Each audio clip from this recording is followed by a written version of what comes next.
জাদু কাউকে করব না, অন্য কেউ যেন জাদু না করে আমল করা।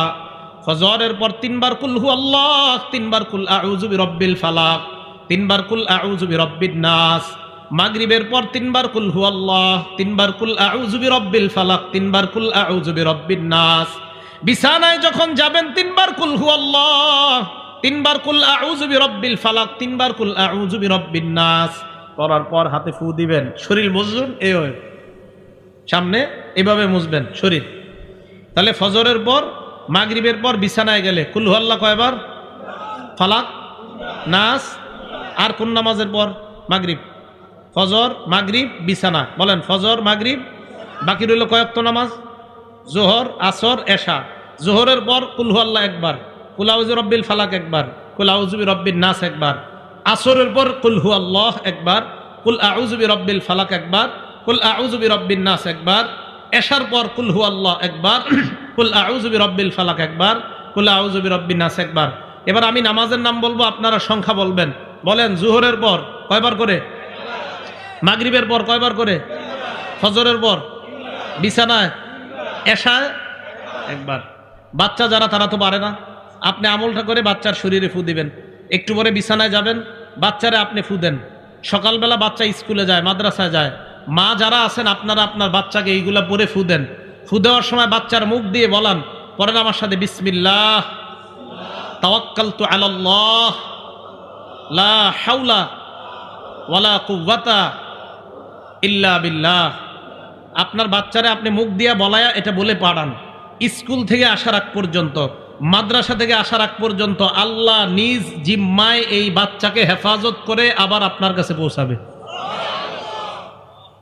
এলা আমাদের আমল। তাহলে মনে থাকবে না? তাহলে জাদু থেকে বাঁচার জন্য আমলগুলা করব। আল্লাহ আমাদেরকে তৌফিক দান করেন। 1 নাম্বার, শিরিক করব না।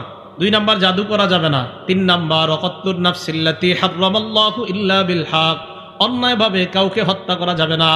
4 নাম্বার, আকলুর রিবা, সুদ খাওয়া যাবে না, এই যে সুদ।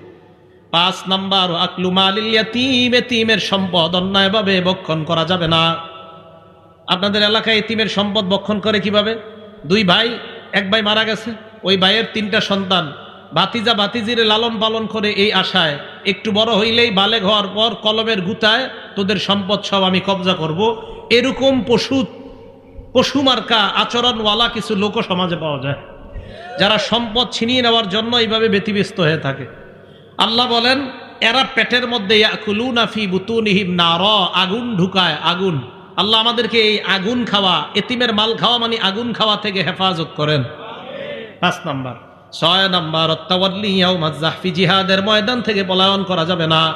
7 নাম্বার, ওয়াকসফুল মুহসানাতিল মুমিনাতিল গাফিলাত, সতীসাদী নারীকে মিথ্যা অপবাদ দেওয়া যাবে না। এই 7টার মধ্যে সুদের কথা আছে না নাই?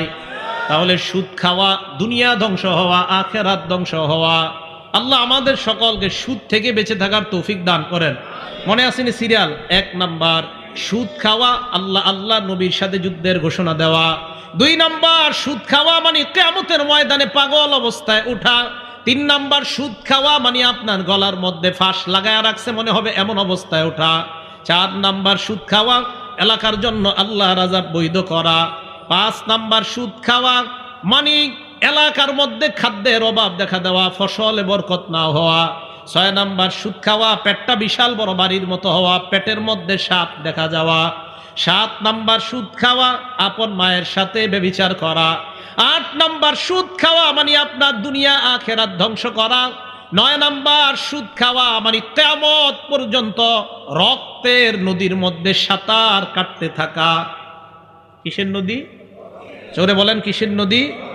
সহিহ বুখারী হাদিস নাম্বার 2085, সহিহ বুখারী হাদিস নাম্বার 7047, 2টা হাদিসে এই কথা আসছে। নবী সাল্লাল্লাহু আলাইহি সাল্লাম ফজরের নামাজ পড়াইছে, পড়ানোর পর সাহাবাদের দিকে ফিরে বসছে। আমাদের এই মসজিদে বসে কিনা? ফজরের পর ইমাম সাহেবরা বসে না? বসে। নবীজি সাহাবাদের দিকে বসলেন, বসার পর সাহাবাদেরকে বললেন, তোমরা রাতের বেলা কেউ স্বপ্ন দেখছো কিনা? তো সাহাবারা দেখলে বলতেন, ওই দিন কেউ কিছু বলে না। নবীজি বললেন, রাআইতুল লাইলাতা রাজুলাইনি আতায়ান, রাতের বেলা 2 ব্যক্তি দেখলাম আমার কাছে আসছে। আসার পর ফাবতাসানি, আমাকে জাগ্রত করছে। জাগ্রত করার পর আমাকে বললেন ক্বালা লি ইনতালিক, আমাকে বললেন চলেন। আমি চলতে লাগলাম, চলতে চলতে ইলা আরদিন মুকাদ্দাসা, একটা পবিত্র জমিনের কাছে আসলাম। এই জায়গায় হাদিসটা সংক্ষেপে, এটা মজার হাদিস, ওলামায়ে কেরাম জানেন, এরপরে বলছি ৭০৪৭ বুখারী শরীফের হাদিসটা পড়ে নেবেন, অনেক মজা পাবেন। ৭ শ্রেণীর অপরাধী, ৬ শ্রেণীর অপরাধীর ব্যাপারে বলা হয়েছে, আরেক শ্রেণীর ব্যাপারে বলা হয়েছে, খুব সুন্দর কথা। তো ৭০৪৭ পুরো বর্ণনাটা আছে, আর বুখারীর ২০৮৫ নাম্বার হাদিসের মধ্যে শুধু সুদের অংশটা আছে। তো নবীজি বলেন একটা পবিত্র জমিনের মধ্যে গেলাম, যাইতে যাইতে চলতে লাগলাম, হাত্তা আতাইনা আলা নাহরিম মিন দামিন, একটা রক্তের নদীর কাছে আসলাম। নদীর কাছে আসার পর নদীর মধ্যে তাকায় দেখলাম নদীর মধ্যে এক ব্যক্তি দাঁড়ায় আছে, আরেক ব্যক্তিকে দেখলাম নদীর কিনারায়। যাকে আমি নদীর কিনারায় দেখলাম বাইনা ইয়াদাইহি হিজারা, তার আশেপাশে পাথর আর পাথর দেখলাম। হঠাৎ আমি নদীর মাঝখানের লোকটার দিকে তাকায় দেখলাম ওই লোকটা সাঁতার কেটে নদীর কিনারার দিকে রওনা হয়। যেই মাত্র নদীর কিনারায় যায়, কিনারায় যাওয়ার পর পারে দাঁড়িয়ে থাকা যে লোকটা, ওই লোকটা একটা পাথর নিয়ে তার মুখ বরাবর মারে। ফালকামাহু হাজারা, এই জায়গায় আইসা পাথরটা লাগে। লাগার পর রদ্দাহু হাইসু কানা, পাথর লাগার পর সাঁতারকারী লোকটা আবার আগের জায়গায় চলে যায়, আবার সাঁতার কাটে, আবার পাথর মারে, আবার যায়। হাদিসে আল্লাহ নবী বলেন কুল্লামা জা আলিয়াখরুজা, যতবার বের হতে চায়, রমাল্লাযী আলা শাত্তিন নাহরি হাজারান, ওই ব্যক্তি একটা পাথর নিয়ে তার মুখের মধ্যে মারে আর বারবার নদীর মাঝখানে যায়। আমি প্রশ্ন করলাম এই লোকটাকে বারবার সাঁতার কাটে নদীর কিনারায় যাইতে পারে না।